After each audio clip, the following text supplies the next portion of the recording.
দর্শক, শোনা যাচ্ছে আগামীকালকে এনসিপি শহীদ মিনারের সমাবেশের মাধ্যমে নতুন বাংলাদেশের ইস্তেহার ঘোষণা করবে।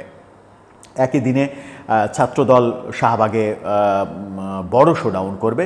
যদিও তাদের কর্মসূচি পালন করার কথা ছিল শহীদ মিনারে, তারা শহীদ মিনার ছেড়ে দিয়ে শাহবাগটাকে বেছে নিয়েছে, শহীদ মিনার এনসিপিকে ছেড়ে দিয়েছে অনুমতি নেওয়ার পরেও। এরকম ব্যাপার যখন সামনে আসছে, দুই দল যখন বড় শোডাউনের প্রস্তুতি নিচ্ছে, তখন বাস্তবতা বলছে যে বিএনপির শোডাউনটাই বড় হবে, এনসিপির শোডাউন বড় হবে না, এটাই বাস্তবতা। কারণ এনসিপি গঠনের আগে পর্যন্ত বৈষম্য বিরোধী ছাত্র আন্দোলনের যত কর্মী সরবরাহ করা কিংবা জনবল সরবরাহ করা, সেই জনবল সরবরাহ মূলত তিনটি জায়গা থেকে হতো। একটা হচ্ছে ছাত্রদল কিংবা বিএনপি করতো, আর একটা জামাত ইসলাম করতো, ছাত্র শিবির করতো, আর একটা হচ্ছে মাদ্রাসার ছাত্ররা তাদেরকে সহযোগিতা করতো। এই ক্ষেত্রে বিএনপির অংশটা কমে যাওয়া মানে অর্ধেকের বেশি কমে যাওয়া, এটাই বাস্তবতা। সুতরাং এনসিপির গণজমায়েতে যে অনেক বেশি লোক হবে সেটা ধারণা করাটা ভুল হবে, বিএনপির জমায়েতটাই বড় হবে। কিন্তু এনসিপির জমায়েতটাকে কেন্দ্র করে সবার নজর সেই দিকে, সেখানে কি হয়, কি ঘোষণা দেয়, কি কথা বলে, জুলাই সনদ ঘোষণা দিয়ে বলে ফেলায় কিনা তারা যে এটাই আজকে থেকে সংবিধান, সেই রকম নানা রকমের আলোচনা রয়েছে। এই আলোচনা যখন রয়েছে তখন আজকে একটা সংবাদ সম্মেলন করেছেন নাহিদ ইসলাম, সেখান থেকে তারা সেখানে কি করবেন সেই ধরনের একটা ধারণা দিয়েছেন এবং বলেছেন যে সেখানে নতুন বাংলাদেশের ইস্তেহার ঘোষণা করা হবে। নতুন বাংলাদেশ বলতে তিনি কি বোঝান, যদিও কোনো কোনো জায়গায় পদযাত্রায়, সারা দেশে যে পদযাত্রা করলেন সেখানে কোনো কোনো জায়গায় মন্তব্য করেছেন তিনি নতুন সরকার পেয়েছি কিন্তু নতুন দেশ পায়নি, তিনি নতুন দেশের সন্ধানে রয়েছেন। আমরা সেই কারণে প্রশ্নও করেছিলাম যে নতুন দেশ পাওয়ার জন্য কি শেখ হাসিনার বিরুদ্ধে আন্দোলন হয়েছিল, শেখ হাসিনাকে তাড়ানো হয়েছিল, সেই বাংলাদেশের নাম পরিবর্তন করে নতুন দেশ আমরা চাই, নতুন জাতীয় সঙ্গীত চাই, নতুন সংবিধান তো তারা চাই, আমরা দেখি নতুন সব কিছু চাই, নতুন দেশ কেন চাই? নতুন দেশ চাওয়ার জন্য তো আমরা এই আন্দোলন করিনি। বাংলাদেশের আপামর জনগণ একটা সরকার তাড়ানোর আন্দোলনকে মুক্তিযুদ্ধের নতুন আরেকটা মুক্তিযুদ্ধের আন্দোলন তো করতে আসেনি, সেটা এক ধরনের মিথ্যাচার। তারা কি করতে চায় আগামীকালকে শহীদ মিনারে, সেই আলোচনা করে বোঝার চেষ্টা করব যে তারা কি বলছে, বাস্তবতা কি হতে চলেছে। থাকবেন পলিটিক্স টিভির নিয়মিত আয়োজনে।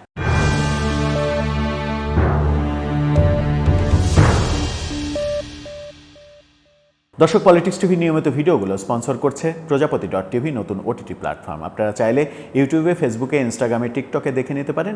ডেসক্রিপশন বক্সে লিঙ্ক দেওয়া থাকবে, সেখান থেকেও আপনারা দেখে নিতে পারেন প্রজাপতির কার্যক্রম। চলে যাচ্ছি মূল ভিডিওতে। বলছিলাম আগামীকালকে শাহবাগে এবং শহীদ মিনারে দুটো সমাবেশ, শাহবাগে ছাত্রদল, শহীদ মিনারে এনসিপি।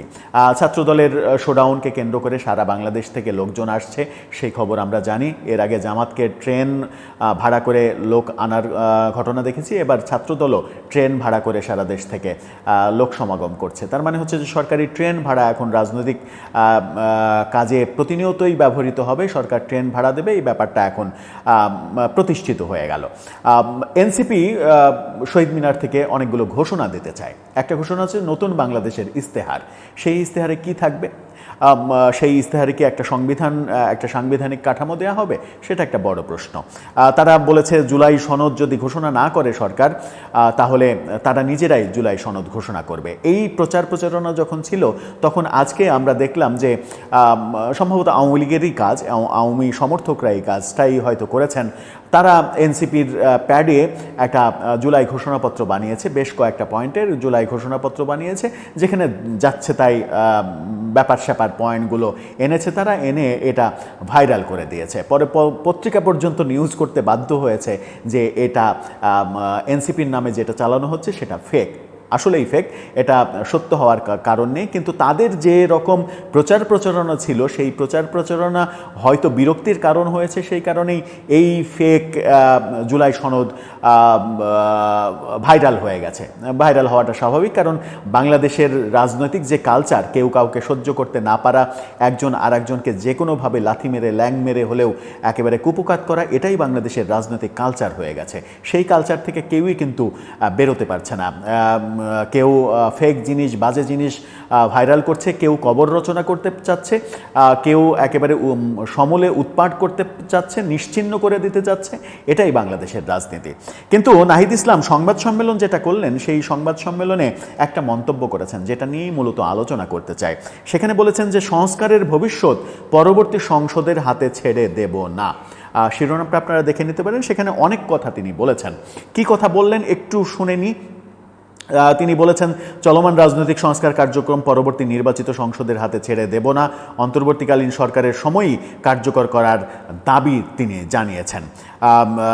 বলেছেন যে জুলাই পদযাত্রার মাধ্যমে আমরা দেশের নানা প্রান্তে গিয়েছি, অনেক কথা।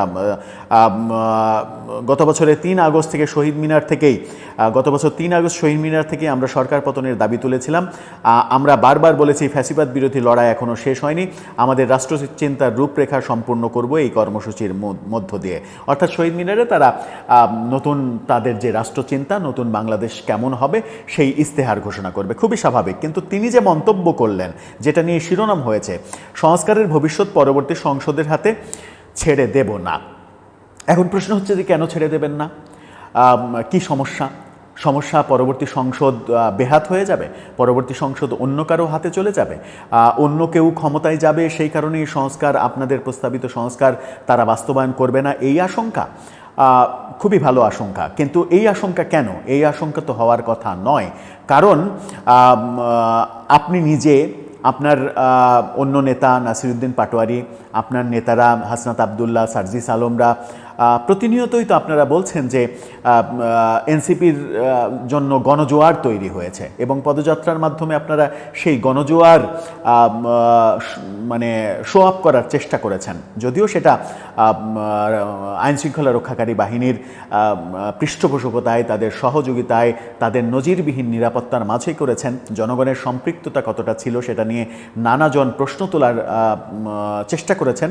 আমরা সেই প্রশ্ন তুলছি না, গণজোয়ার ছিল, আমরা বিশ্বাস করতে চাই সেই গণজোয়ার ছিল, এবং আপনাদের মতো তরুণদের ওপরে মানুষের আস্থা অনেক বেশি। এবং নাসিরউদ্দিন পাটোয়ারি যেটা বলেছেন যে আগামীতে 400 যে আসন হচ্ছে, সেই 400 আসনের মধ্যে 300 আসনই এনসিপি পাবে। তার মানে এনসিপি সরকার গঠন করবে।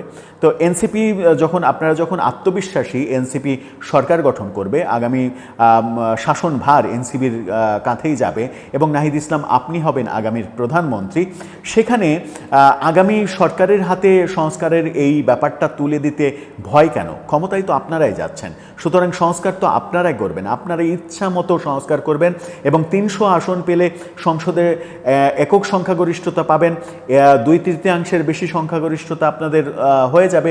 সেই সংখ্যাগরিষ্ঠতা নিয়ে আপনারা আপনাদের মতো করে তখন আপনার এমন কাজও হতে পারে যে কোনো সংস্কারের দরকার নেই। 72-এর সংবিধান পুরোপুরি আপনারা যেটা চান যে ছুঁড়ে ফেলে দেয়া, 72-এর সংবিধান ঘোষণা দিলেন যে 72-এর সংবিধান আজকে থেকে আর কার্যকর নয়, নতুন সংবিধান প্রণয়ন করলেন সংসদের মাধ্যমে, সেটাও তো করতে পারেন, সেটা তো কোনো সমস্যা নেই। সুতরাং সব কিছু তো আপনাদের হাতেই আছে, তাহলে পরবর্তী সংসদের হাতে ছেড়ে দিতে চান না কেন?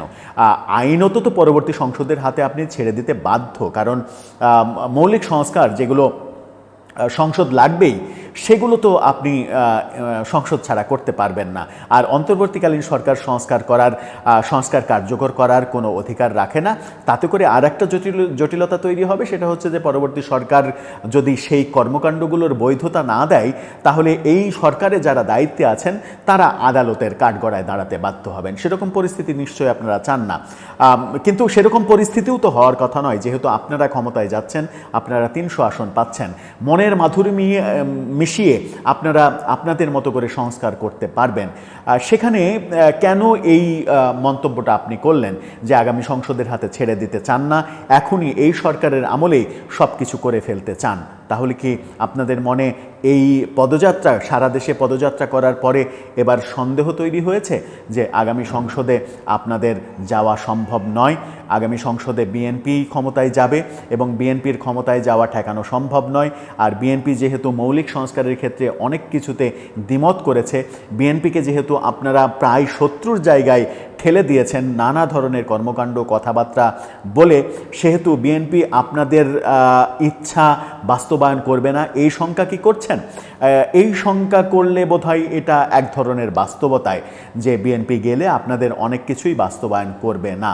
তাহলে বিএনপির সঙ্গে আপনারা এই সৌহার্দ্যপূর্ণ সম্পর্ক তৈরির বদলে কেন বিভেদের সম্পর্ক তৈরি করলেন? সেটা কি রাজনৈতিক একটা ভুল না?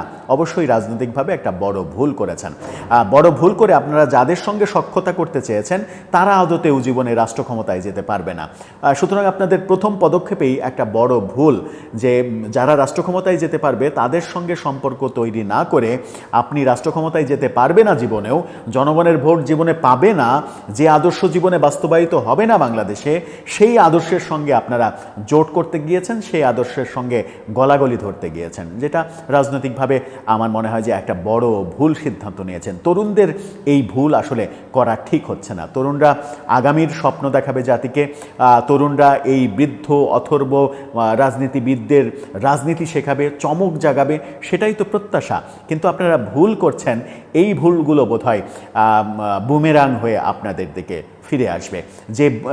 যেটা হয়তো আপনারা এখন বুঝতে শুরু করেছেন যে আগামী সংসদে ৩০০ আসন পেয়ে যাবেন, এই ধরনের রাজনৈতিক শিষ্টাচার বহির্ভূত যে কথাবার্তা, সেই কথাবার্তাগুলোই জনগণের মধ্যে তীব্র নেগেটিভ প্রতিক্রিয়া তৈরি করেছে এবং আপনাদের সম্পর্কে একটা ভুল ধারণা তৈরি হয়ে যাচ্ছে জনগণের মধ্যে, যেটা থেকে উত্তরণের পথ আমার মনে হয় যে সুস্থ পথে সুষ্ঠুভাবে অন্যকে আক্রমণ না করিয়ে, অন্যের কবর রচনা করতে না গিয়ে নিজের অট্টালিকা তৈরি করার দিকে বেশি মনোযোগী হওয়া, তাতেই বেশি লাভ হবে। কারণ অন্যের কবর কত মনের মাধুরী মিশিয়ে রচনা করা যায়, সেই কাজে যখন আপনি বেশি সময় ব্যয় করবেন, তখন নিজের অট্টালিকা তৈরি করতে গিয়ে ইটের মধ্যে যদি একটু বাঁকাতাড়া হয়ে যায় কিংবা সিমেন্ট এবং বালুর মিশ্রণে যদি কমতি থাকে, তাহলে সামান্য একটু ঝড়েই কিন্তু সেই অট্টালিকা ভেঙে যাবে। দর্শক, আপনার মতামত জানিয়ে লিখতে পারেন আমাদের কমেন্ট বক্সে।